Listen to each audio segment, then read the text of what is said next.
I was watching an episode of Sanford and Son when Esther and her church lady friend Lavinia paid Fred a visit.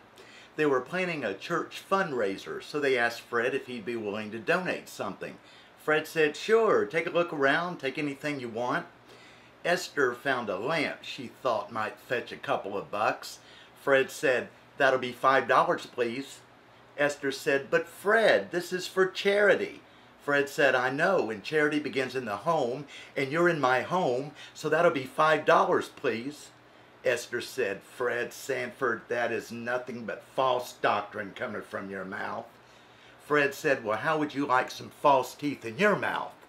Esther pulled back her Bible, getting ready to whoop Fred upside the head, when Lavinia said, "Esther, we shall leave the home of this uncircumcised heathen at once." Well, Red Fox had to wait almost 30 seconds before he could say his next line. The audience was laughing so hard. Finally, Fred said, "What did she call me?" Esther said, "You heard her, you heathen," and they stormed out. False doctrine. Jesus certainly warned us about false doctrine in these last days, did he not? I don't believe there's a neighborhood in the United States that doesn't get plastered by tracts and pamphlets every Saturday morning by the Jehovah's Witness. L. Ron Hubbard once said, "If you want to get rich, start your own religion." So he founded the Church of Scientology. Another example of false doctrine is the New Age movement. The New Age movement teaches that extraterrestrials will save humanity from the apocalypse. The only thing that will save humanity from anything is the blood of Jesus Christ. But Satan doesn't want people to know this. Satan wants to get as many souls in hell as he can before his time is up. And believe me, his time is just about up. When God threw Lucifer out of heaven, God did not ban Satan from heaven. Satan regularly appears before God to accuse us. And until Jesus returns at the second coming to throw Lucifer, Satan, into the lake of fire, Satan will continue to accuse us. But if we're covered by the blood, God does not listen to him. Although we have a tendency to sometimes, because Satan loves to throw our past in our face. So Satan knows what's going on up there. Satan knew Israel would become a nation in 1948. That is the single most significant prophecy to be fulfilled pertaining to the return of Christ. So the year before, Satan launched his great deception. In 1947, a pilot named Kenneth Arnold was searching for a downed airplane near Mount Rainier in the state of Washington when he observed 9 silvery metallic objects whiz past Mount Rainier. Arnold estimated these objects were flying as fast as 1,000 miles per hour. Now, in 1947, the United States Air Force did not have aircraft that could fly that fast. This was before we went into the rocket or missile age. And Arnold described them. He said they looked like saucers skipping across the water.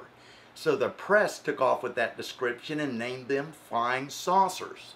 Also in 1947 was the alleged crash of a flying saucer outside Roswell, New Mexico.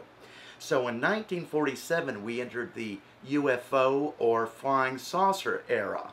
The following year in 1948, Israel became a nation. Again, that is the single most significant prophecy to be fulfilled pertaining to the return of Christ. So ever since 1947, Satan has been trying to convince humanity to believe in extraterrestrials. Extraterrestrials are demons. They're the same demons people used to call fairies, elves, and trolls.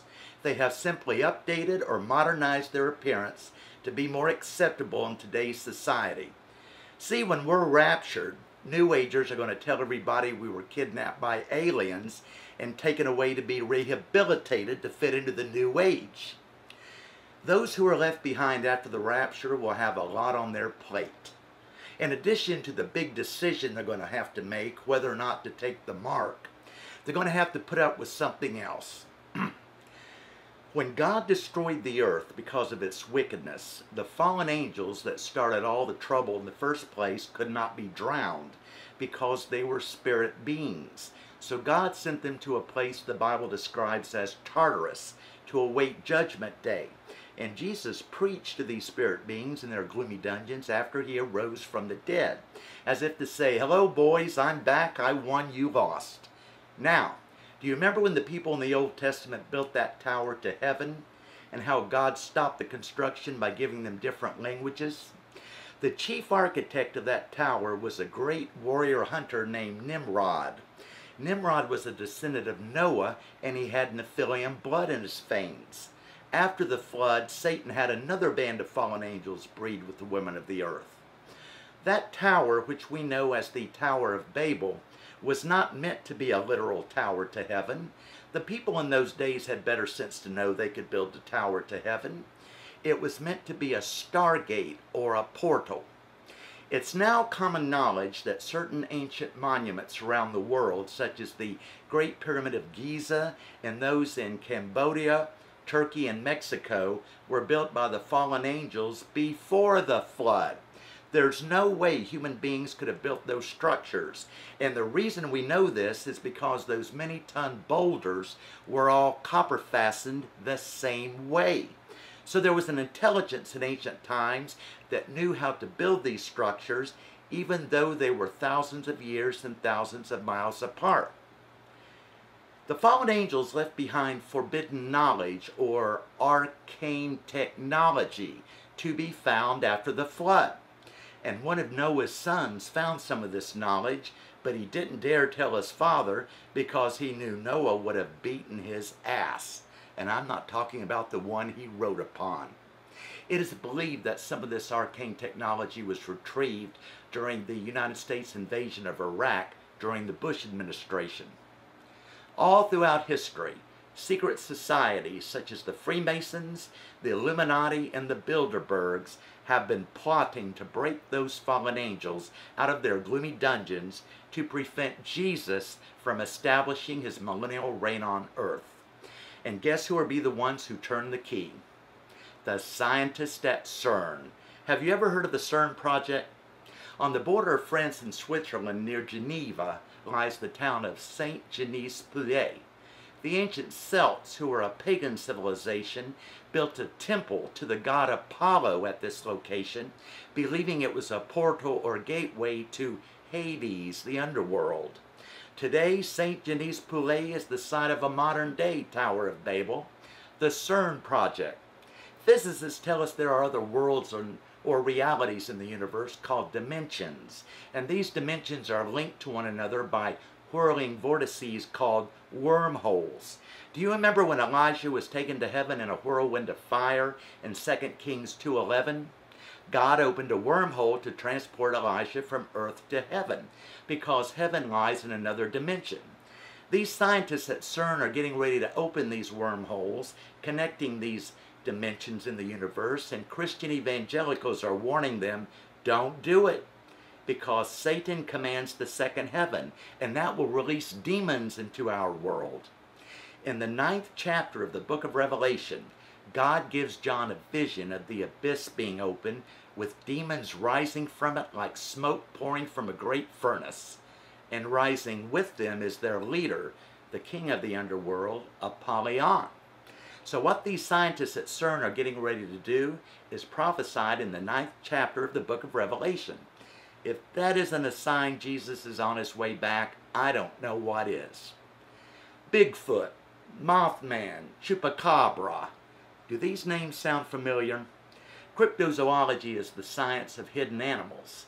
A cryptid is an animal or a creature that has been seen by many people, yet their existence has yet to be proven. In other words, science has yet to find a body or a type specimen. Perhaps the best known of all the cryptids is the hairy biped called Bigfoot.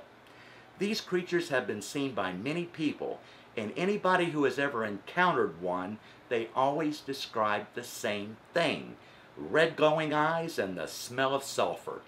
This is a sign of demonic presence. This explains how they can disappear and why they haven't found a body. We believe these cryptids, such as Bigfoot, are a sign of the end times. We believe they are interdimensional denizens that have come into our world as Satan opens portals connecting their world to ours. We believe these cryptids are satanic scouts, that Satan has planted on earth in preparation for their role in the Great Tribulation, when Satan makes his last stand on earth before he is defeated by Jesus Christ at the second coming. We believe these cryptids are a sneak preview of the end of the age demons. The book of Joel in the Old Testament and the book of Revelation in the New Testament describe armies of locusts that will torment humanity during the tribulation. They are not talking about grasshoppers. These are demonic entities that will appear on earth during the tribulation when the abyss is opened. Old Testament prophet Enoch wrote about the 12 portals of the earth, which are the entrances to hell. That's one of the reasons why the Roman Catholic Church suppressed the book of Enoch all throughout the centuries.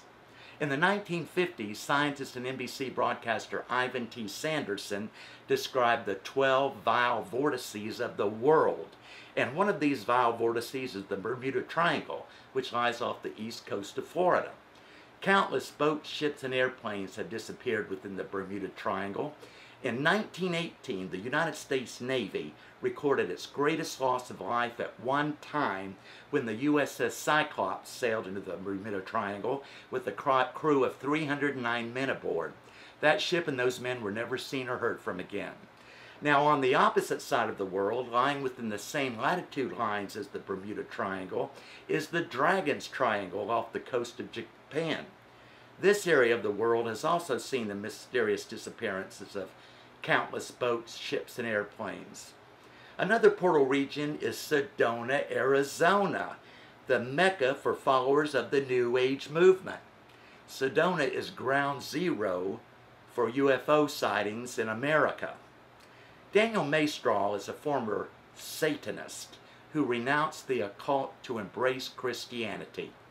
In his book, Traces of the Occult, the Brazilian author claims there are altogether 90 portals or entrances to hell, and as of 2001, 72 of them has been opened, and it's Satan's goal to open the remaining portals so that demonic entities can interact with humanity. But they won't be appearing as demons, but as benevolent aliens or spirits of life. Remember, the New Age movement teaches that extraterrestrials will save humanity from the apocalypse. Satan is a deceiver, and he's going to continue to deceive those left behind after the rapture. What most people don't realize is that your life here on earth is just a blink of an eye compared to your life in eternity. Eternity, think about that word for a moment. Human beings have a difficult time grasping the meaning of that word because everything we do in life has a beginning and an end. The books we read, the movies we watch, the ball games we attend, but eternity means never ending.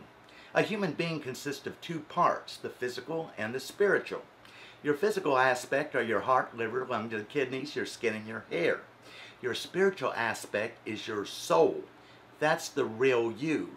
Your soul is your thinking and knowing, your understanding and reasoning, your feelings and emotions. When a baby is conceived in its mother's womb, a soul is created. You cannot kill a soul. Souls live forever. So when the heart, liver, lungs, and kidneys cease to function, your soul leaves your body and it goes to one of two places to spend eternity. Heaven to be with God or hell to be with Satan. God did not create hell for people. God created hell as a place to imprison Satan, the Antichrist, the false prophet, and the demons when Jesus returns at the second coming. But for those who refuse God's plan of salvation, that's where they'll spend eternity. So how do we get to be with God? How do we get to spend eternity in God's kingdom?